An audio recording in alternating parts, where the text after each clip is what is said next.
welcome to another episode of Dirty Dell Dats, baby. Alright, the draft has officially wrapped up, and I'm excited to talk about this draft class because I think it's pretty dang good.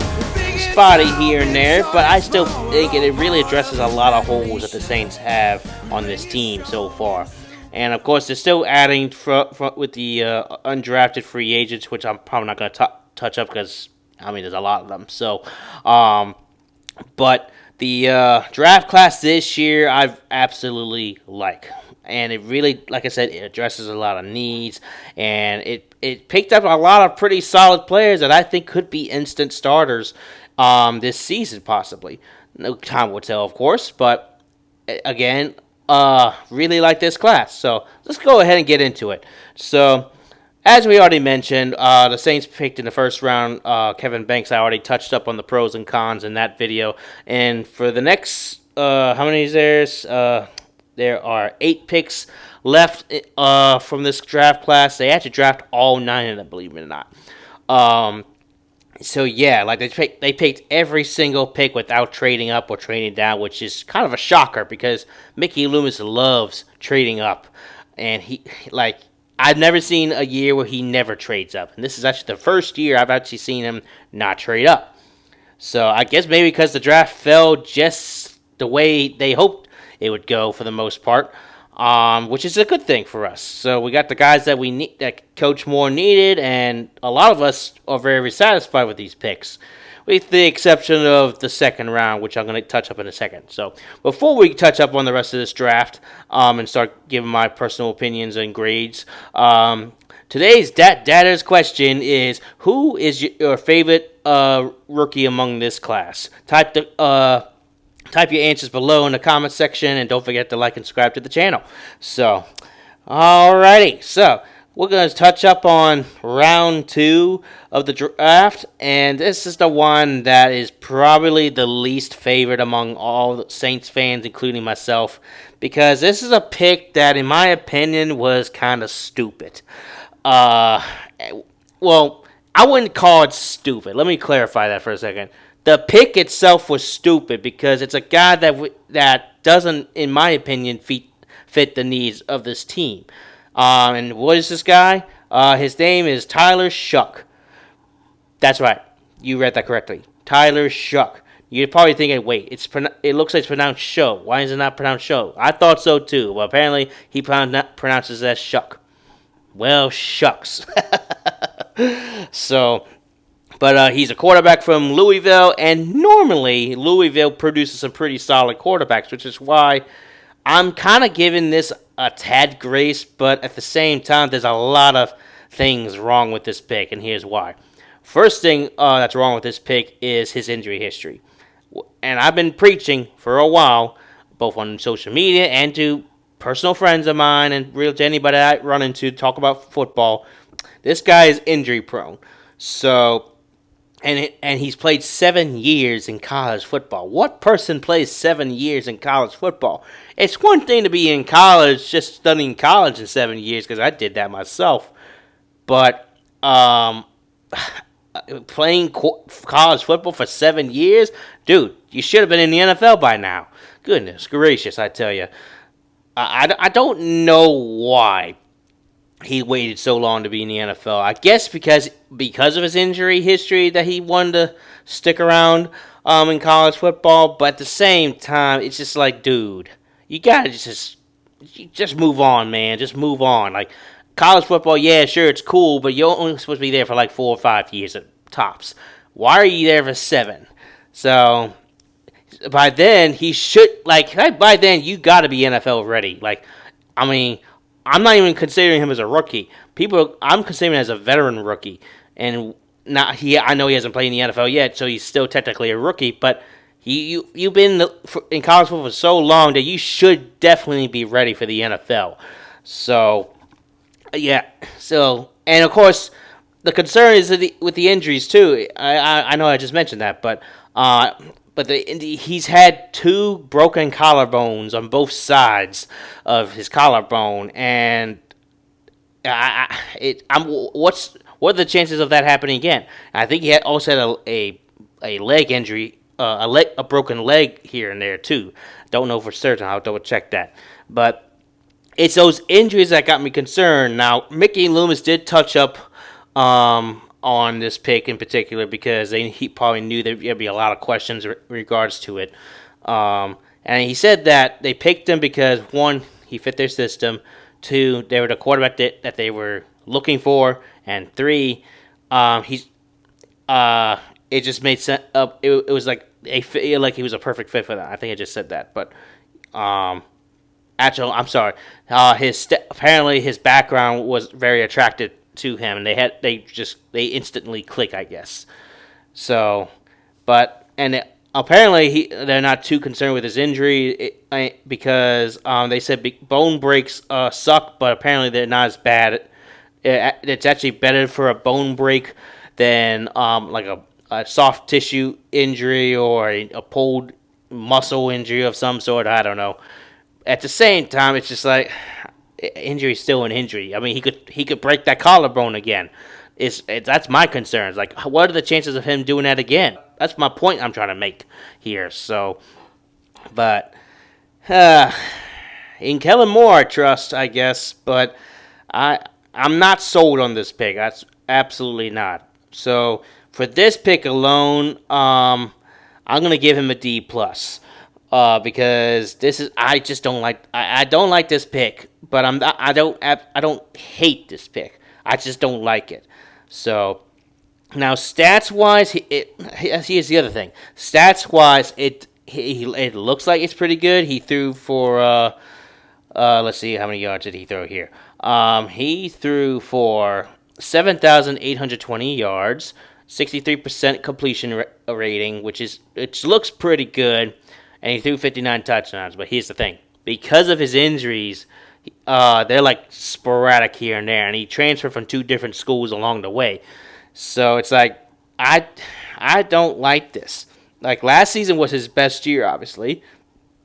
So, with that, like, last season was his best year, obviously. And I just don't know if he really is a good fit for us, in my opinion. But I'm not the head coach. They picked him, not me. So it's just the stats will fool you, is all I'm saying. Like he just seems like another version of Derek Carr, but just younger than Derek Carr. And I don't like it. That's why I'm giving this a D plus. So it doesn't mean I'm not going to be rooting against him. I want because he's a Saint now.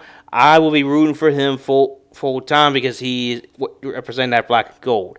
I want him to prove me wrong. I've always preached I want people to prove me wrong all the time, especially if they're players that I simply don't like and don't think will pan out in the NFL, but they end up doing that anyway and making me look stupid. I want them to make me look stupid because this guy is a Saints player. He's a Saints player now, and I want him to really shine with us. So if he can just stay healthy like he did last season with Louisville, that for one whole season, then maybe I could see potential. Maybe. So, but right now, he's getting a D plus on my grade list. So, with that being said, let's move on to the third round. In the third round, we had 2 picks. We had Vernon Broughton from University of Texas. He played defensive tackle. And we had Jonas Sanker from University of Virginia, playing safety. I like both these picks, and here's why.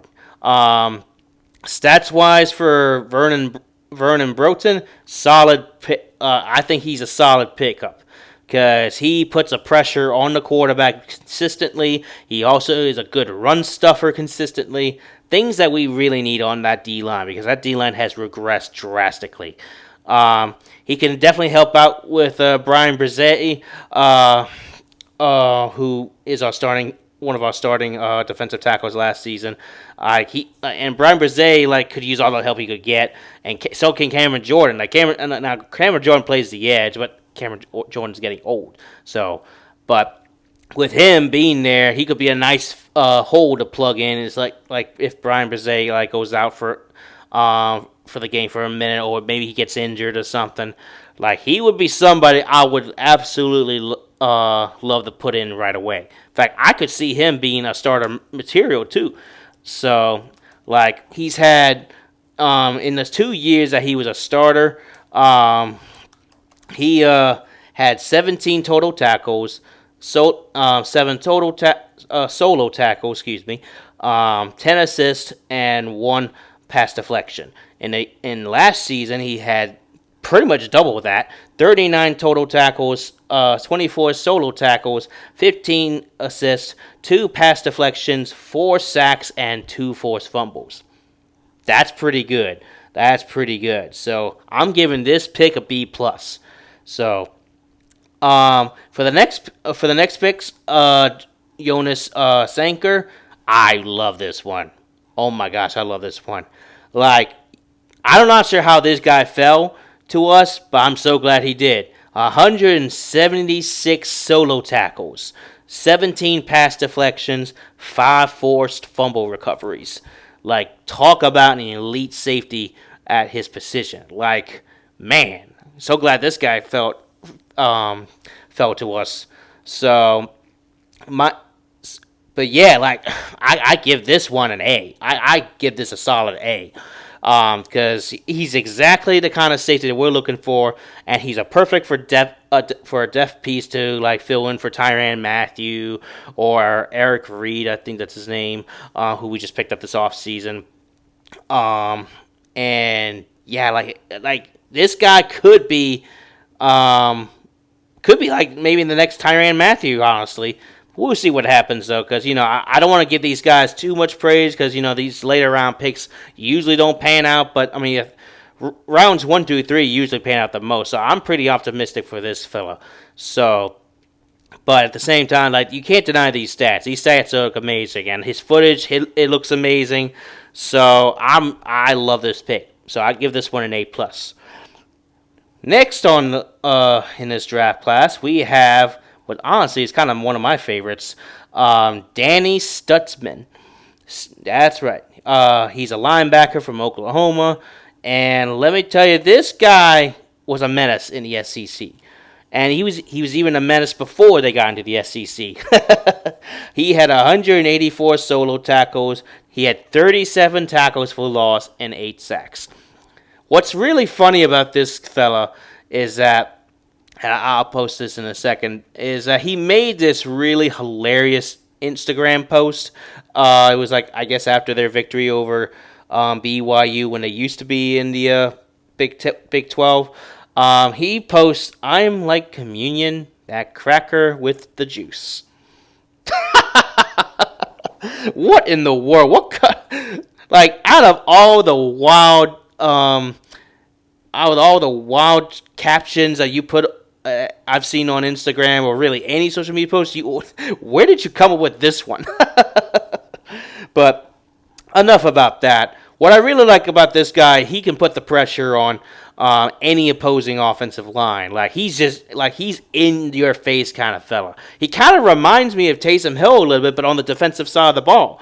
Like, maybe he could be that kind of guy. I don't know. I mean, I don't want to get ahead of myself, but at the same time, like, this fella, like, he's in your face. He's ready to take you down. He can put the pressure all over the place on the field.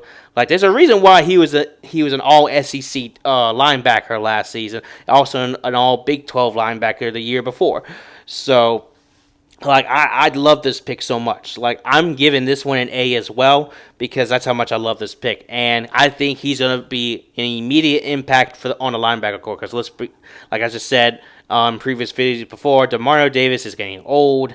We really need to get younger at his position, and I think he would be a great pick. I mean, I think he is a great pick. What am I talking about? He would be a great fit on that linebacker core. So, I think him plus Pete Werner, watch out, offenses. So, but moving on into the draft class, we'll get into round 4. And round 4, just like round 3, had 2 picks.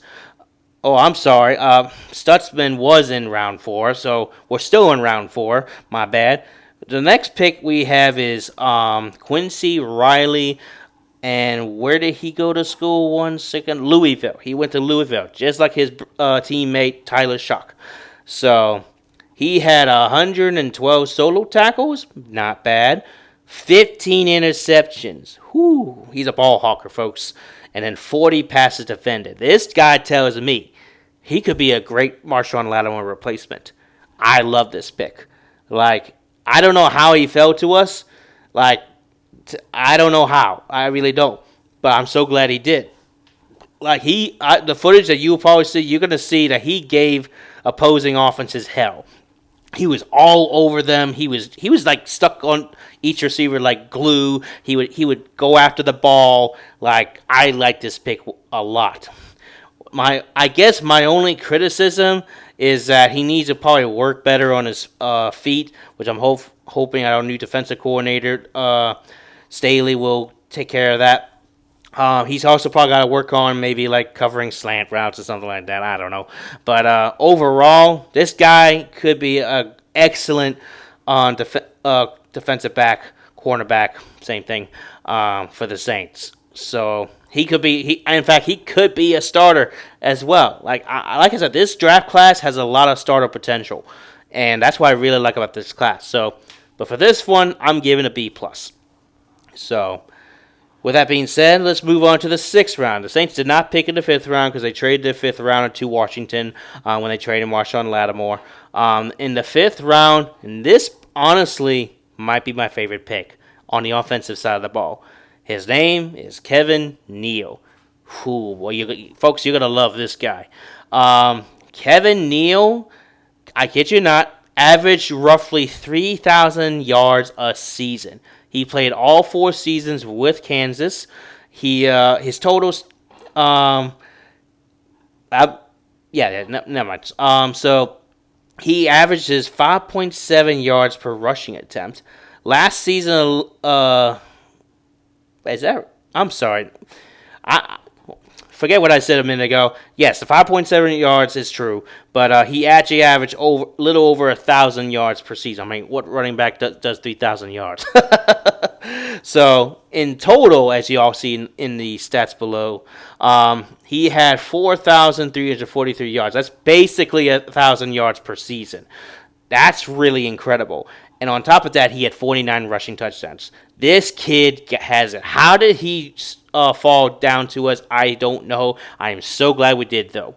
Because this guy, if y'all can see in the highlights posted in this video, he can navigate through running lanes. He's got the speed. He's got the bruising kind of running back. Like, this is someone that I was hopeful that we would like.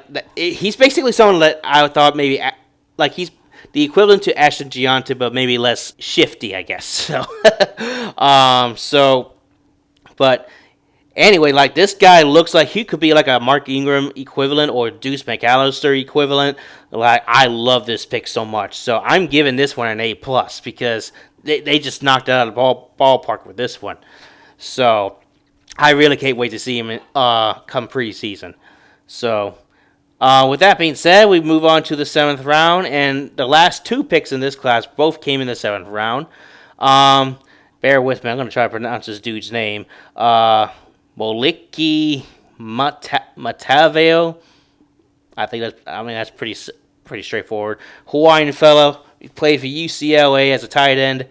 This one, I'm going to be honest, it's all right, but it's not the sexiest pick. I mean, yeah, we did need a tight end, don't get me wrong, but at the same time, I think I could have gone someone better. But then again, it was in the 6th round. All the good ones are really gone. So, but who knows? He might prove me wrong. So his stats, he had 74 receptions, 998 receiving yards, and 6 total touchdowns. So yeah, like not big stats. I mean, at the same time, tight ends aren't supposed to get big stats in the first place. They're just there for like offensive support and also run blocking support. So maybe that's what Kellen Moore was looking for, someone who could run block very well. And I think he did pretty well against that LSU game, I remember, because I watched LSU versus UCLA last season. He did pretty good in that category. So maybe that's what they were looking for, is someone to actually run block for our running backs to run through. So I could see. So this is a solid pick. I'm going to give this one a C+. So And last but not least, the very last pick, if I can find. Oh, here we go. Fadil Diggs, edge tackle, Syracuse University. This one's not bad. This one's pretty solid. He had 33 tackles for loss, which is pretty good. He had 120 combined tackles, and he had 15.5 sacks. Basically, he averaged roughly 7 sacks per game. Like, goodness gracious. And he didn't play that long either, so the fact he fell to us, I think he could be a solid replacement for Cameron Jordan, honestly. But we'll see what happens. The reason why I like this one is because he may not be super big in size, and most edge tackles aren't, but he's also got the speed to beat the opposing offensive line at either side of the ball, left or right. And on top of that, he's a tackling machine. And on top of that, he can really get in your face and start sacking you. So that's what I really like about this pick. So, but yeah, like not much else to talk about here about this guy because I don't know him right off the bat. I saw some footages and I was really impressed. So, but with that being said, I'll give this one a B-. I think this is a pretty solid pick. So, with that being said, the overall draft class, I would give this one a B. Because we met the needs at defense. We met the needs, some needs here and there on offense. The quarterback one is iffy, and I'm not super excited about that one. Not even certain either. But, like I said, I'm going to give him a chance. He's a New Orleans Saints player now, so he's got my full support. And I can only hope for the best at this point. So, but overall, I really like this draft class. So, with that being said, I'm going to briefly touch up on a really interesting subject that's been going haywire on social media lately. It's the whole Shedeur Sanders draft day, whatever you want to call it. So, for those who know that Shedeur Sanders was projected to be a top 5 draft pick in the first round for months and months. And like even before last season, he was projected to be like a really good quarterback for whoever needed one at the time.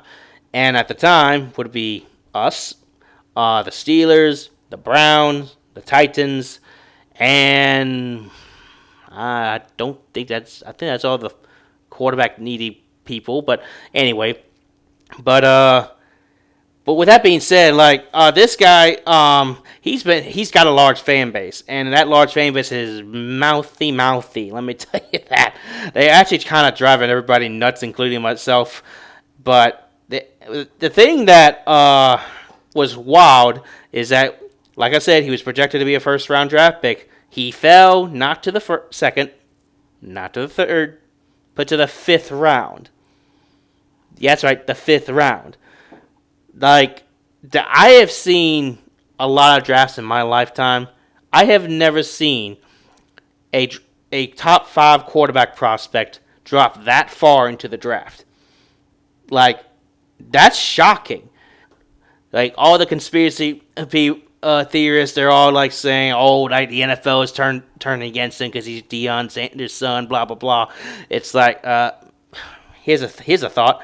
Maybe he's not that good. Have y'all thought about that? Like, I'm not trying to like talk down about him. I'm certain he's pretty good, but his tape just told me a different story. Yes, I've given him some praise in some of my previous videos, but when you take a lot of sacks, that it tells me you just don't pay attention on the field, and you lack that awareness. Sure, you got an excellent deep ball. Sure, you were the most accurate college quarterback out there. But honestly, was it really you making the plays, or was it your receivers? Because you definitely had a great draft class. Well, let me rephrase it. Colorado had a great wide receiver group over there. What really makes us think that Shedeur Sanders was responsible for how the receivers were producing out there? Like, how do we know that he was the one leading them? Because I can tell you countless times, Shedeur Sanders made some reckless throws. A lot of them. And he's lucky that his receivers were just eye-open aware to see where the ball was actually going. They just went after it.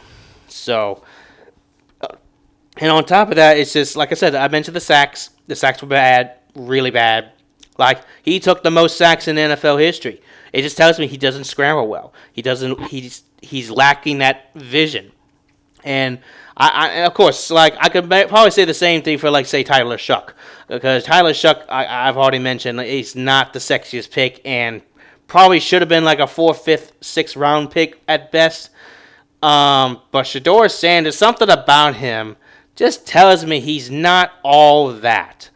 So I'll probably get a lot of flack for this, but I don't care at this point. Like, I'm just being real.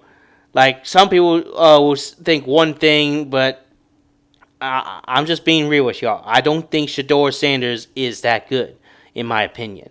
So, but yeah, so, like, now that the Browns got him, and thank God they did, not us, I'm going to be honest, like, I'm glad he's not in the Saints uniform, because I don't think we can handle the headache that the Browns are about to get with this whole Deion Sanders shenanigans that they're about to get. So, plus, I just don't think that Shedeur Sanders is all focused in.